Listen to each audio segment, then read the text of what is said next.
Nagsisimula sa isang dalagitang nagngangalang Clara na mukhang tahimik at piniling ihiwalay ang sarili sa mundong nakapaligid sa kanya.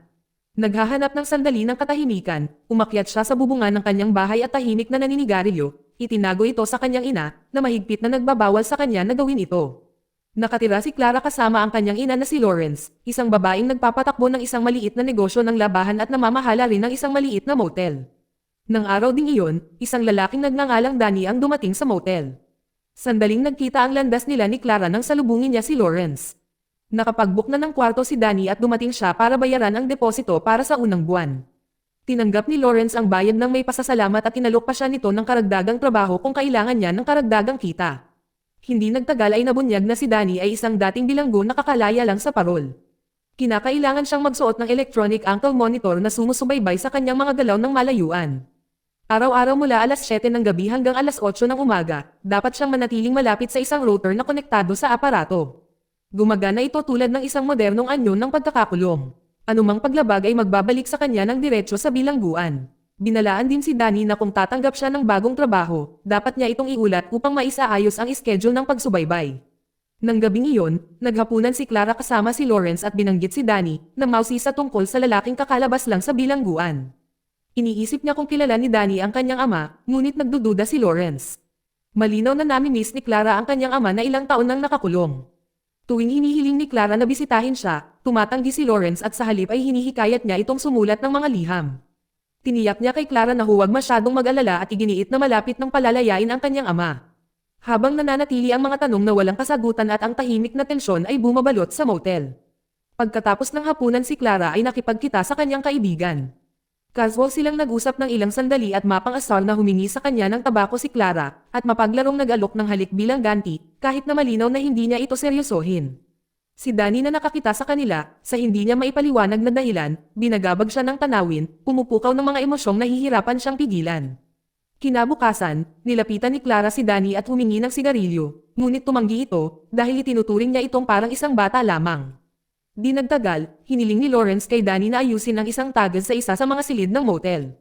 Bilang kabayaran, nag-alok siyang ibawas ang katumbas ng isang buwang upa. Sabay silang namimili para bumili ng mga kinakailangang materyales para masimulan agad ni Danny ang pagkukumpuni. Pagdating ng kanyang pahinga, plano ni Danny na lumabas para mananghalian. Kasabay nito, muling nilapitan siya ni Clara. Halatang naaakit sa kanya at sinusubukang mapalapit.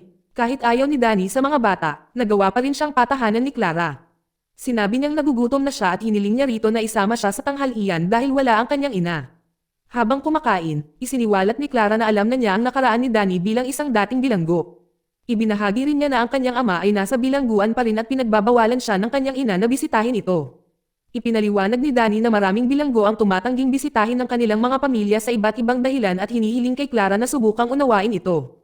Paulit-ulit na nagtatanong si Clara, kaya hindi siya mapakali. Para mailigaw ang kanyang atensyon, gumawa si Danny ng isang simpleng mahika. Sa halip na kumalma, mas lalong naging matapang si Clara, pabayan na nilagok ang kanyang inumin habang si Danny ay abala sa pakikipag-usap sa kaera. Pagkatapos ng tanghalian, bumalik sila sa motel at si Danny ay bumalik sa trabaho sa pag-aayos ng tumutulong kwarto. Hindi nagtagal, nilapitan siya ni Lawrence at ibinahagi ang katotohanan na nananghalian sila ni Clara. Mabilis na naramdaman ni Danny ang pagkabalisa nito, na pagtantong nag-aalala ito na baka may nararamdaman na ito para sa kanyang anak. Agad niyang nilinaw na wala siyang interes sa mga bata at tanging mga babaeng kasing edad niya lang ang naaakit sa kanya. Medyo nabawasan ang pag-aalala ni Lawrence dahil sa paliwanag. Gayunpaman, iginiit pa rin niya na bayaran siya, dahil ayaw niyang magkaroon ng utang na loob dito. Tinanggihan ni Danny ang pera at sa huli ay napagkasundoan nilang maghapunan ng magkasama. Habang kumakain, napunta ang usapan sa ama ni Clara. Inamin ni Lawrence na inihiwasan niyang makita si Clara dahil natatakot siyang baka labis na mabaigo ang kanyang anak sa katotohanan. Isiniwalat niya na ang ama ni Clara ay nagkaroon ng relasyon sa isang nakababatang babae na nakilala niya habang nasa bilangguan, na kalaunan ay humantong sa kanilang diborsyo. Hiniling ni Lawrence kay Danny na itago muna kay Clara ang impormasyong ito, sinasabing malapit nang makalaya ang kanyang ama at nangakong ipapaliwanag ang lahat kay Clara pagdating ng tamang panahon. Kinabukasan, tumanggap si Danny ng karagdagang trabaho bilang dishwasher sa isang restoran habang ipinagpapatuloy ang pagsasaayos ng kwarto sa motel ni Lawrence. Buong dedikasyon niyang tinatrato ang trabaho, nililinis ang buong lugar at inaayos pa ang isang sirang makina habang ginagawa ito. Pagkatapos ng kanyang shift, hinayla siya ni Nadia, isa sa kanyang mga katrabaho, para kausapin. Malinaw na nagsisimula na siyang magpakita ng interes sa kanya. Sa eksaktong sandaling iyon, naalala ni Danny ang electronic ankle monitor sa kanyang binti, na nangangailangan sa kanya na bumalik sa kanyang silid sa motel tuwing gabi mula alas 7 ng gabi hanggang alas 8 ng umaga. Nagsimulang magpanik ang lalaki kaya nagmamadali siyang bumalik sa motel. Hindi nagtagal ay napagtanto ni Danny na nakalimutan niyang ipaalam sa mga awtoridad ang tungkol sa kanyang bagong trabaho at humiling ng pagsasaayos sa schedule ng monitor. Dahil sa hindi niya pagpansin, nakatanggap siya ng mahigpit na babala sa telepono. Nilinaw ng pulisya na kung mauulit ito, ibabalik siya agad sa bilangguan ng walang anumang pagpaparaya. Nang gabing iyon, paglabas ni Danny ng kanyang kwarto, narinig niya si Claire na may kausap sa telepono. Base sa kanyang nalaman, kinakausap niya ang kanyang ina. Sinabihan si Clara na hindi na babalik ang kanyang ama dahil pinal na ang diborsyo. Labis siyang nalungkot nang malaman niya ang tungkol sa relasyon ng kanyang ama at ang desisyon nitong iwan sila upang magsimulan ng bagong buhay kasama ang ibang babae. Nang marinig ang pag-iyak ni Clara, nakaramdam si Danny ng matinding pakikiramay, ngunit piniling huwag makialam. Dahil alam niyang hindi iyon ang kanyang lugar, si Clara, na halatang nanginginig at sabik na sabik sa kapanatagan, ay naglakad patungo sa silid ni Danny. Kasabay nito, dumating ang kaibigan niyang si Jonathan at niyaya siya papasok sa kotse nito. Hindi na nag-alangan pa, tinanggap ni Claire ang alok at sumama sa kanya. Sa loob ng kotse, pinilit ni Jonathan si Clara na lumanghap ng isang partikular na substansya. Hindi nagtagal, naging magulo ang sitwasyon nang simulan niya itong saktan. Gayunpaman, hindi sumuko si Clara at kalaunan ay nagawang makatakas mula sa kotse. Hindi nagtagal ay narinig ni Danny ang kanyang mga sigaw, na nagmamadaling lumabas at nakita si Clara na hinahabol ng isang lalaki. Sinubukan ni Danny na habulin siya, ngunit natigilan siya nang bumunot si Jonathan ng baril, na nag-iwan kay Danny na walang kapangyarihang mamagitan. Pagkatapos ng insidente, mabilis na isinama ni Danny si Clara pabalik sa motel. Tinutulungan niya itong linisin ang katawan nito, na marumi at puno ng mga bakas ng karahasan. Nababagabag at trauma pa rin, pinayagan ni Clara si Danny na tulungan siya at hiniling dito na mangako na hindi niya sasabihin sa kanyang ina ang nangyari. Habang unti-unti siyang huminahon, hinayaan siyang manigarilyo sandali ni Danny at nagtanong tungkol sa lalaking sumalakay sa kanya. Tumanggi si Clara na magpaliwanag ng kahit ano at sa halip ay nagsalita na tungkol sa kanyang ama na piniling iwan siya para sa bagong kasintahan nito. Kinabukasan, bumalik si Danny sa trabaho gaya ng dati at nakaramdam ng kaunting ginhawa matapos matagumpay na maayos ang sirang dishwasher. Pagbalik niya sa motel, nilapitan siya ni Lawrence at tinanong tungkol kay Clara. Napansin niya ang mga pasa sa buong katawan ng kanyang anak at ramdam niyang may mali. Inaangkin ni Danny na wala siyang alam kung paano nangyari ang mga pinsala, ngunit nagsisimula na siyang makaramdam ng matinding pagkabalisa. Kinabukasan, sinubukan ni Danny na magpukas sa kanyang trabaho, ngunit patuloy pa rin siyang ginugulo ng mga pangyayari ng gabing iyon. Habang nagpupulot ng maruruming pinggan sa restaurant, bigla niyang nakita si Jonathan, ang lalaking nanakit kay Clara. Nagsisimula ng bumilis ang tibok ng puso niya kasabay ng pag-agos ng galit sa kanya. Nang umalis si Jonathan ng restaurant at sumakay sa kanyang kotse, agad siyang hinarap ni Danny at naglunsad ng isang brutal na pag-atake na nag-iwan kay Jonathan na walang malay. Pagkatapos ay nagmamadaling minamaneho ni Danny ang kotse palayo sa parking lot, patungo sa isang desyerto na lugar. Pabigla-bigla ang kanyang mga kilos, na pinagmumulan ng galit na hindi na niya kayang kontrolin. Kahit hindi niya anak si Clara, malaki ang pagmamalasakit niya rito at hindi niya kayang magparaya matapos malaman ang ginawa ni Jonathan sa kanya. Kinuha ni Danny ang baril ni Jonathan at natuklasan ang isang pakete ng ilegal na droga, na nagbunyag na si Jonathan ay isang nagbebenta ng droga. Sa pagtatangkang burahin ang lahat ng bakas, sinunog ni Danny ang kotse habang si Jonathan ay wala pa ring malay sa loob. Bumalik si Danny sa restaurant at pinagalitan ni Nadia dahil sa pag-alis niya sa oras ng trabaho.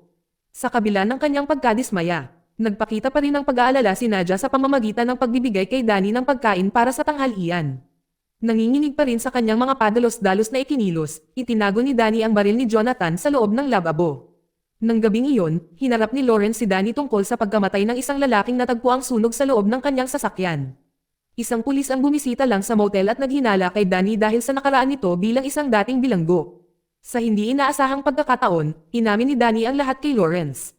Ipinaliwanag niya na nawalan siya ng kontrol matapos makaharap ang lalaking nanakit kay Clara, at ikinwento niya ang eksaktong nangyari, kahit na hiniling sa kanya ni Clara na ilihim ito sa kanyang ina.